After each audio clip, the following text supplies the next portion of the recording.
En aquel tiempo Juan vio a Jesús que se acercaba a él y exclamó: «Este es el Cordero de Dios que quita el pecado del mundo». A él me refería cuando dije: «Detrás de mí viene uno que es superior a mí, porque existía antes que yo. Yo no lo conocía, pero he salido a bautizar con agua para que el pueblo de Israel lo conozca». Y Juan dio testimonio diciendo: «He contemplado al Espíritu que bajaba del cielo como una paloma y se posó sobre él. Yo no lo conocía, pero el que me envió a bautizar con agua me dijo: aquel sobre quien veas bajar el Espíritu y posarse sobre él, ese es el que ha de bautizar con Espíritu Santo. Y yo lo he visto y he dado testimonio de que él es el Hijo de Dios». Palabra del Señor. Gloria a ti, Señor Jesús. Da asiento.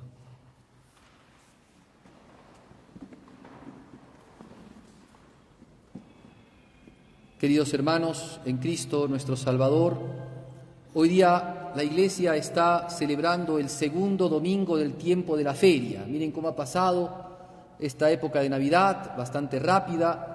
El día lunes ha terminado la época de Navidad con la fiesta del bautismo del Señor. Y ahora la liturgia quiere proponernos nuevamente la misma lectura que hemos escuchado en la fiesta del bautismo del Señor, para que quede este tema de quién es Jesucristo en nuestros corazones, porque esto es como el punto inicial del tiempo ordinario, que consiste en ir conociendo paulatinamente, según lo que los misterios de la fe nos van manifestando, ir conociendo paulatinamente a nuestro Señor Jesucristo. Nuestra vida consiste en conocer a Jesús. Toda nuestra vida consiste en saber quién es Jesucristo, qué cosas hizo y qué cosas hace, porque nuestro Señor no es un Dios lejano, ni un Dios del pasado, sino que es un Dios cercano, es un Dios presente. Y entonces vuelve a nosotros las palabras de Juan el Bautista, que ha sido un protagonista en el tiempo de Adviento, que nos ha hablado que venía el Señor, que había que arrepentirse, que había que convertir el corazón. Viene nuevamente sus palabras, pero ahora ya no para prepararnos, sino para contemplar a Jesucristo, para contemplarlo al Señor. Y la manera como Juan nos habla de Jesucristo es bajo esta imagen, ¿no? Es el Cordero de Dios que quita el pecado del mundo.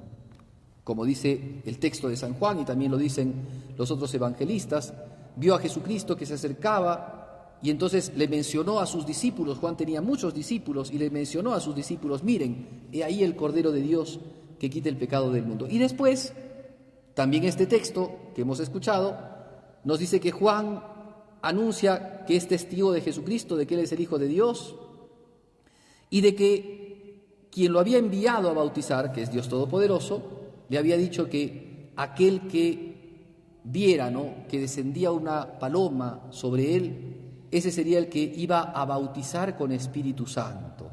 Entonces, decía Juan también en otra oportunidad, ¿no?, yo bautizo con agua, pero el que viene detrás de mí, que es más grande que yo, bautiza y bautizará con el Espíritu Santo y fuego. Así también dice San Juan. Bien, entonces aquí se habla de dos elementos, de dos cosas. Primero, se habla de Cristo como el Cordero. Segundo, se dice que Jesucristo bautizará. Ahora, si ustedes se ponen a ver la Biblia, a leer la Biblia, les aseguro que en ningún momento aparece Jesucristo bautizando. Dice que los discípulos de Jesucristo bautizaban, O sea, Juan bautizaba en un lugar y Jesucristo estaba bautizando en otro lugar, pero no Jesucristo, sino sus discípulos.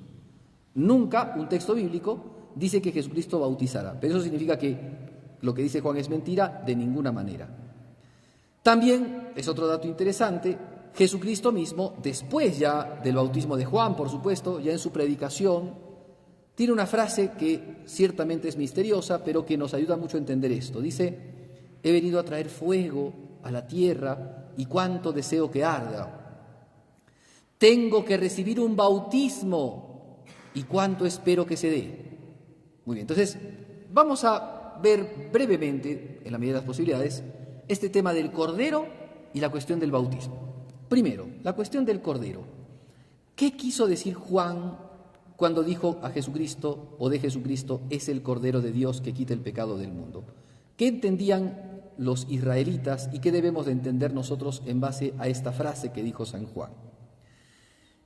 La primera cosa que tenemos que tomar en cuenta es que no era para los judíos algo novedoso hablar de los corderos, porque los corderos eran animalitos que pertenecían dentro de las costumbres y de los mandatos de Dios, pertenecían a los ritos salvíficos del pueblo de Israel, a los ritos pascuales.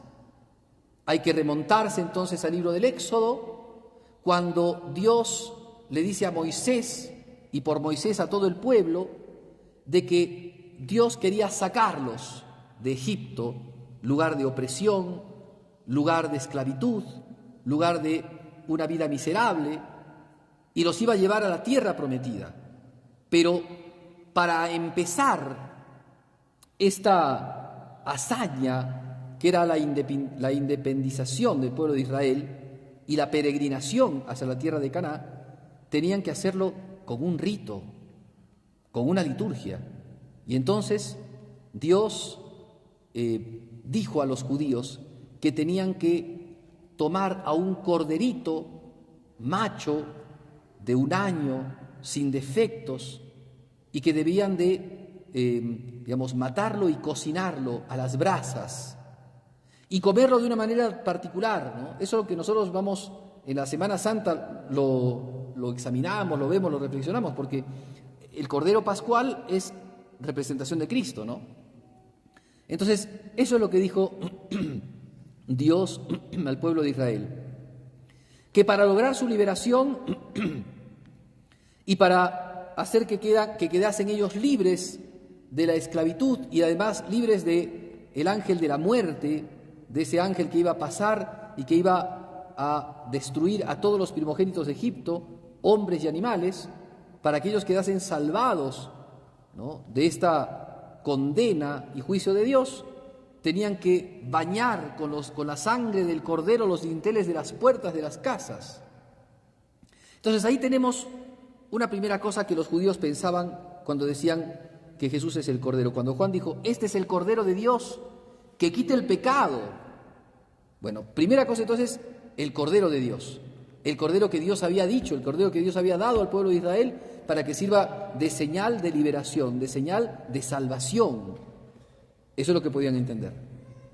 Después, se sabe que los sacrificios del Antiguo Testamento, en muchas circunstancias, eran dados corderitos.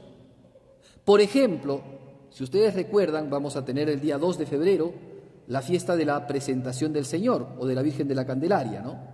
En esa fiesta, a la Virgencita, tenemos a la Virgencita de Chapi, que es una Virgen de la Candelaria, van a ver que la Virgencita tiene 2 palomitas en su canastita. Esas 2 palomitas se ponen allí porque, ¿qué decía la ley de Moisés? Claro, el evangelista San Lucas narra lo que era apropiado para ellos, ¿no? Pero lo que tenían que hacer es, decía la ley de Moisés, todo primogénito es del Señor. O sea que todo primogénito que nazca, el hijo mayor de una familia, tiene que ser entregado al Señor. Y entonces, por él, van a hacer un rescate, van a rescatarlo del templo, o sea, tendrían que entregarlo al templo, porque el primogénito es para Dios, pero van a hacer un rescate. Y ese rescate lo van a hacer con un cordero por el niño. Entonces entregan un cordero al templo para que sea sacrificado y, por otro lado, y eso, digamos, le devuelven al niño, una cosa así.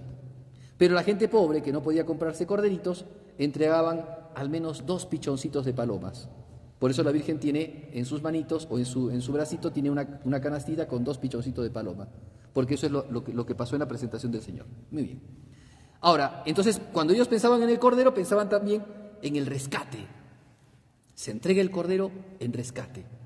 Antes, el corderito moría, era degollado, su sangre era puesta en los dinteles de las puertas para que el pueblo judío no muriese, para que sea salvado y para que puedan peregrinar a Tierra Santa. Ahora el cordero es el que sirve para el rescate de los niños, de aquellos que son entregados, son rescatados con el cordero, pero más. El profeta Isaías habla también de que Dios enviará a un siervo sufriente, y dice, muy interesante esto, ¿no?, que este siervo sufriente, como cordero llevado al matadero o como oveja ante el esquilador, iba a entregar su vida. O sea que ya en una mirada más cercana, ¿no?, el cordero es el siervo sufriente, un siervo que Dios va a enviar, un hombre, un ser humano, que no solamente es ser humano, sino que es el Hijo de Dios, el Dios Todopoderoso que es encarnado, que viene a este mundo para que, como un corderito llevado al matadero o una ovejita ante el esquilador, sea puesto como víctima por los pecados de los hombres. Entonces esas cosas podían entender los judíos. Además, como decíamos, en el templo de Jerusalén cotidianamente se ofrecían sacrificios, y muchos de esos sacrificios eran corderitos que eran ofrecidos al templo para ser sacrificados. Era la oblación de los ritos del pueblo judío. Entonces, cuando dice Juan, he ahí el Cordero de Dios que quita el pecado del mundo, los judíos podían pensar, claro, un cordero es un cordero, no es un hombre, pero claro, ese cordero es la imagen de ese Mesías, de ese hombre que iba a llegar y que iba a liberar al pueblo de Israel mediante un sacrificio. Entonces, cuando veían a Jesucristo y decían el Cordero, sabían que Él estaba marcado para ser la víctima de ese sacrificio, el siervo sufriente de Dios que se iba a ofrecer para el sacrificio. Eso es lo que estaba diciendo San Juan. Por eso es que cuando nosotros en la misa, vean ustedes, ¿no?, la liturgia mantiene las cosas que nos enseña la fe. Cuando en la misa ya llega el momento de la comunión, la gente canta el Agnus Dei, o el Cordero de Dios, que es una oración: Cordero de Dios, que quitas el pecado del mundo, ten piedad de nosotros.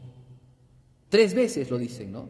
Y al final, como una letanía, y al final, el sacerdote, levantando la hostia, presencia real y sacrificial de nuestro Señor Jesucristo, dice: este es el Cordero de Dios. Lo mismo que dijo Juan, este es. ¿Y qué debemos de entender? Porque claro, algunos sacerdotes, saltándose un poco la liturgia, dicen: este es Jesús, el Cordero de Dios. ¡No! Sencillamente hay que decir como Juan: este es el Cordero de Dios. Primero, porque es bíblico. Y segundo, porque se entiende que los cristianos que están caminando con Cristo descubren en Jesucristo esta realidad. Él es la víctima ofrecida por Dios, ofrecida a Dios por el perdón de los pecados. Ese es Jesucristo. Entonces, decíamos, el tiempo ordinario es un tiempo para conocer a Jesucristo. ¿Qué es lo primero que la Iglesia nos presenta de Jesús? ¿Qué es lo primero que debemos de entender de Jesucristo? Él es el siervo de Dios que vino a este mundo a librarnos de los pecados. ¿Por medio de qué? De su sacrificio.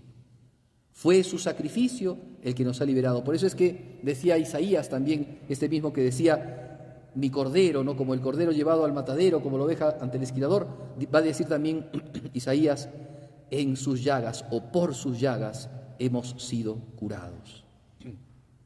Entonces, eso es lo que debemos de nosotros primero entender. Y eso se expresa de una manera contundente y radical en la celebración de la misa.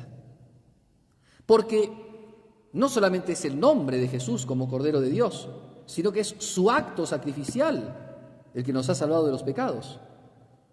Cristo vino a este mundo a dar la vida por nosotros. La carta a los Hebreos va a decir, ¿no? Él es sacerdote eterno. Y como sacerdote eterno ofrece un solo sacrificio, no ofrece todos los días sacrificios, como decían los del Antiguo Testamento, ¿no?, que ofrecían todos los días ovejitas, corderitos y demás animalitos en oblación, ¿no?, como ofrenda a Dios, como sacrificio a Dios. No hace falta. Él se ofrece una vez y para siempre, un solo sacrificio para la salvación de la humanidad, porque es el Hijo de Dios, porque es Dios Todopoderoso el que hace un sacrificio que tiene mérito infinito para salvar, con el potencial de salvar a toda la humanidad. Bien, entonces eso debemos de entender. Y decía, y en la misa vemos de una manera rutilante esto, porque la misa es el santo sacrificio de Jesucristo en la cruz. La misa realiza, actualiza el sacrificio de Cristo en la cruz.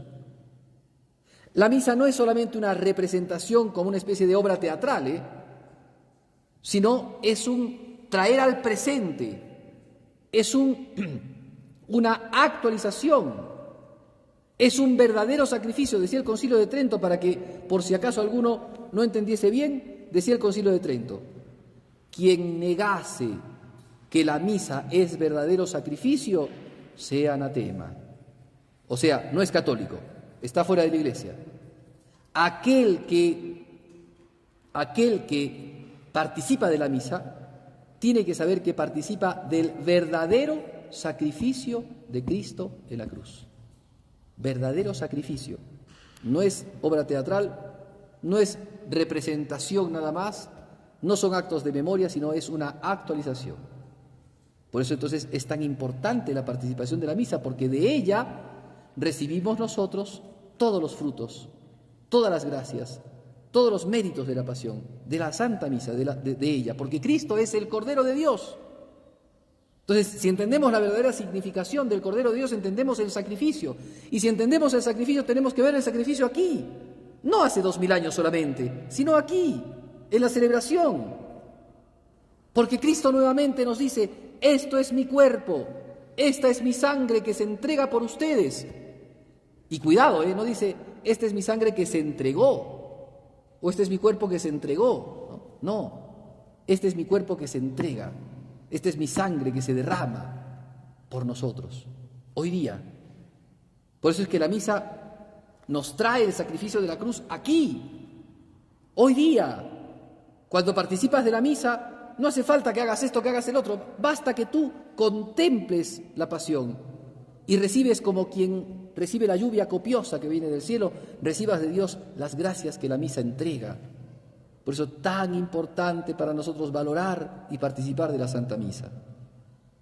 Segundo punto. Claro, esto da para mucho, para poder explicar muchas cosas más, pero yo sencillamente me quedo aquí para poder pasar al siguiente punto. Segundo punto, la cuestión del bautismo, ¿no?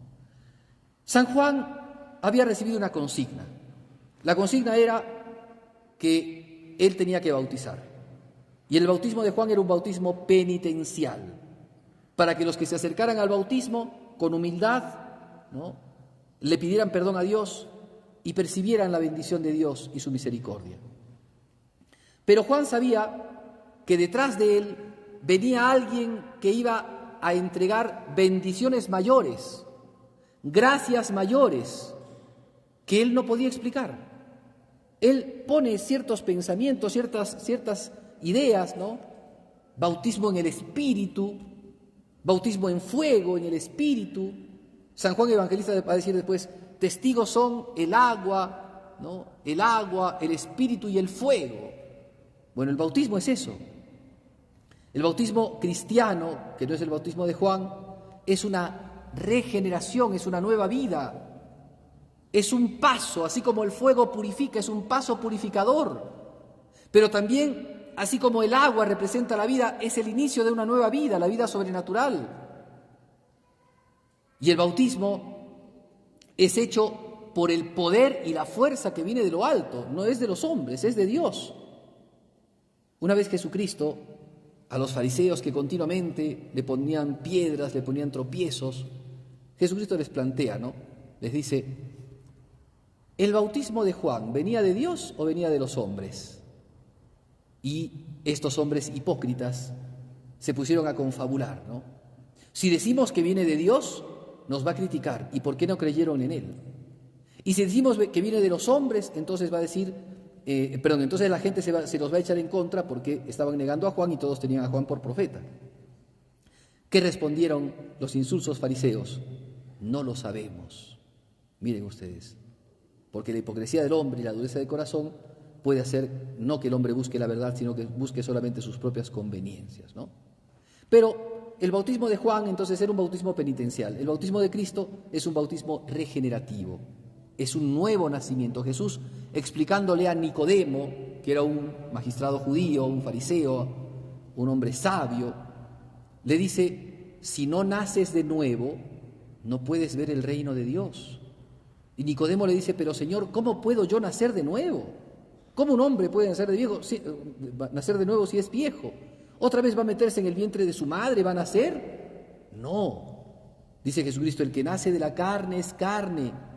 El que nace del Espíritu es Espíritu. ¿Ven? Por eso se habla del bautismo como acto del Espíritu Santo. Porque el Espíritu Santo realiza el bautismo, obra en el bautismo. ¿Y qué realiza? Una nueva vida. El Espíritu Santo logra una nueva vida, la vida espiritual, la vida sobrenatural, la vida de la gracia.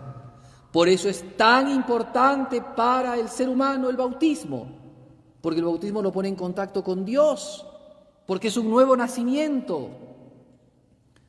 Esto es muy importante, ¿se dan cuenta? O sea, no son cosas pequeñas, no son cosas de poco valor.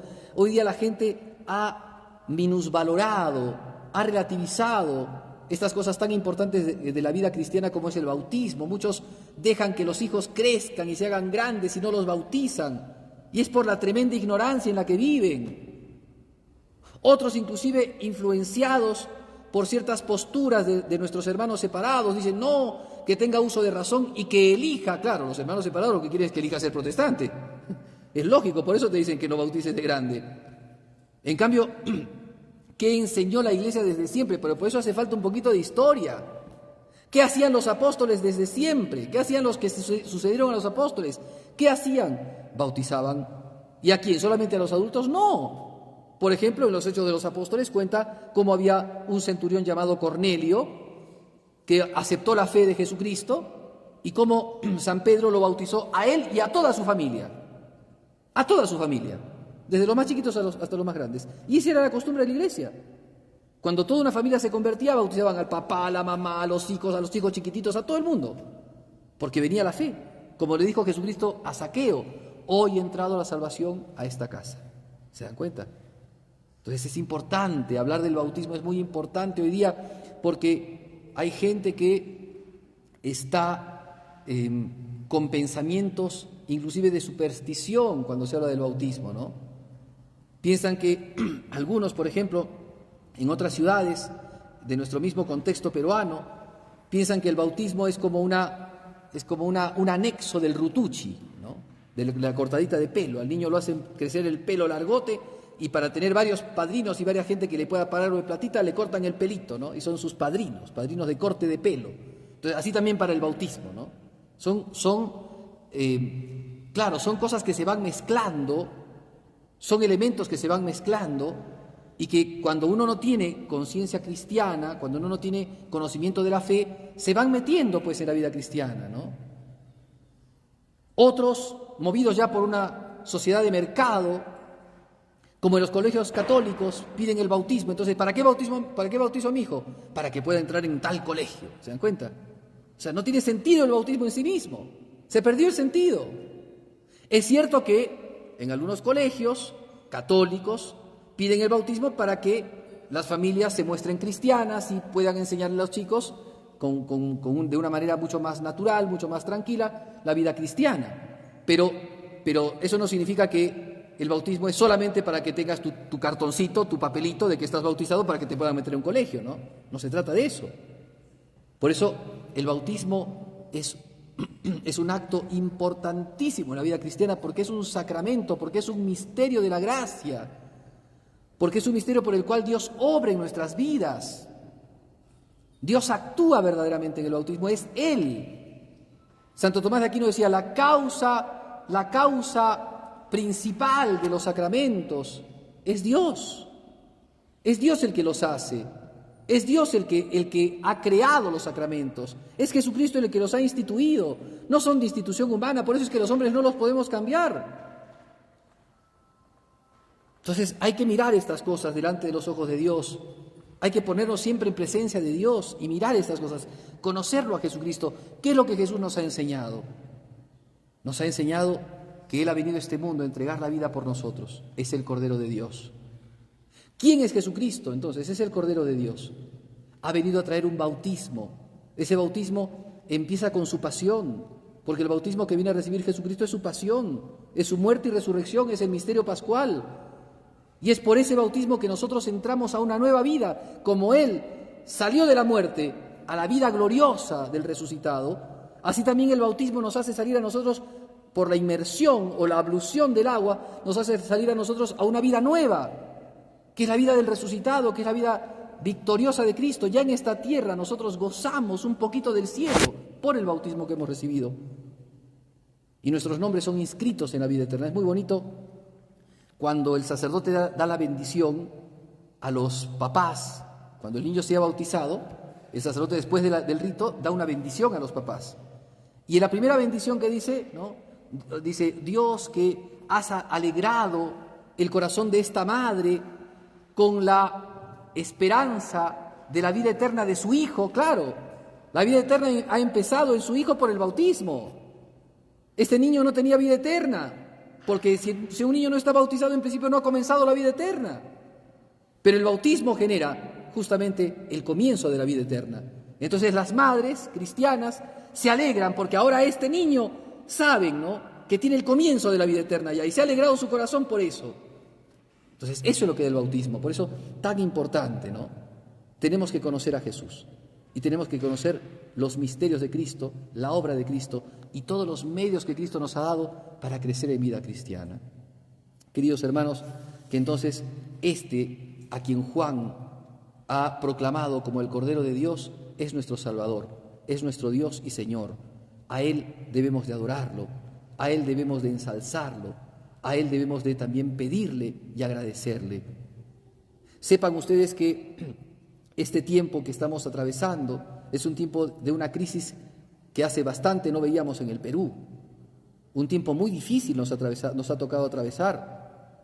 Una Navidad que ha sido una especie de tregua de guerras, un tiempo en el que hemos visto una violencia grande que se ha, ¿cómo podemos decir?, que ha devenido en muertes, en agresiones profundas, en resentimientos. ¿Y por qué se ha dado esto? ¿Cuál es la razón? Sepan que podemos poner muchos indicadores, ¿no?, como hacen hoy día personas, ponen muchos indicadores, pero sepan que en el fondo es porque no tenemos a Jesucristo en el corazón, porque no lo conocemos y poco lo amamos, porque nuestras autoridades y las que no son autoridades pelean, pero sin Cristo. No pelean por la verdad, no pelean por Cristo, no pelean por la caridad ni por la unidad, pelean por una facción, pelean por un interés, pelean por un partido, pelean por algún tipo de particularidad, y eso no está bien, eso no hace bien a una nación. Lo único que rescata al mundo, no digo a nuestra nación, lo único que rescata al mundo es Jesucristo. Decía San Pedro a voz en grito: no hay otro en el que se encuentre la salvación, solamente en Jesucristo. Y hasta que no nos demos cuenta que esto es así, vamos a seguir peleándonos como perro y gato. Por eso entonces que nosotros, conociendo a Jesucristo, sabiendo de quién es el Señor, seamos entonces también cooperadores de la paz, de la reconciliación y de la unidad. Que cada uno de nosotros, en el ambiente en el que estamos, porque alguno puede decir: bueno, pero yo no estoy en Puno, ni tampoco estoy en Cusco, ni tampoco estoy aquí. Igual aquí también se están dando conflictos. ¿Cómo hacemos para ser nosotros autores, cooperadores de la paz? ¿Cómo? ¿Asusando más? ¿Quejándonos más? ¿Insultando más? Evidentemente eso no es cristiano. Veamos lo que dice San Juan. Él es el Cordero de Dios, el que quita. ¿Cómo quitó los pecados Jesucristo? Perdonando, entregándose. Alguna vez al Papa Francisco le preguntaron, en medio de las injusticias, de los crímenes, de los asesinatos, de las matanzas, de los genocidios, ¿por qué Dios no responde a la maldad? ¿Por qué Dios se queda callado? ¿Por qué Dios no ha obrado, no ha castigado a esa gente mala? ¿Por qué Dios no obra? Parece inmutado, Dios parece quieto, pasivo ante el mal del mundo. ¿Por qué? Y decía el Papa con mucha sencillez: Dios sí ha obrado, Dios sí ha respondido, y ha respondido de una manera contundente, pero esa respuesta no es la respuesta que el hombre busca. La respuesta que el hombre busca es ojo por ojo, diente por diente, matar al que asesina. Jesucristo no hizo eso. La respuesta que hizo Jesucristo es dejarse clavar en la cruz, como cordero llevado al matadero, como el cordero degollado. Pero justamente por eso es lo que dice al final el libro del Apocalipsis, ¿no? Juan se encontraba muy triste y lloraba porque había un libro de la vida que nadie podía abrirlo. No había ningún hombre, ningún ángel que podía abrir ese libro. Y lloraba Juan hasta que de repente vio a un cordero como degollado. Y entonces el espíritu que lo acompañaba a Juan dijo: no llores más, este cordero ha vencido. Es el cordero el que ha vencido y que da la posibilidad de abrir. Él es el que puede abrir los sellos y abrir el libro de la vida, donde están escritos los que se van al cielo. Ese es Jesucristo. Por eso nuestra esperanza y nuestra confianza está en el Señor. Y por eso nuestra predicación tiene que estar en el Señor. Que la Virgen Santísima nos conceda la gracia entonces de conocer a Jesús, de amarlo mucho y de, con ese conocimiento y ese amor, ser también en nuestro mundo cooperadores e instrumentos de la paz.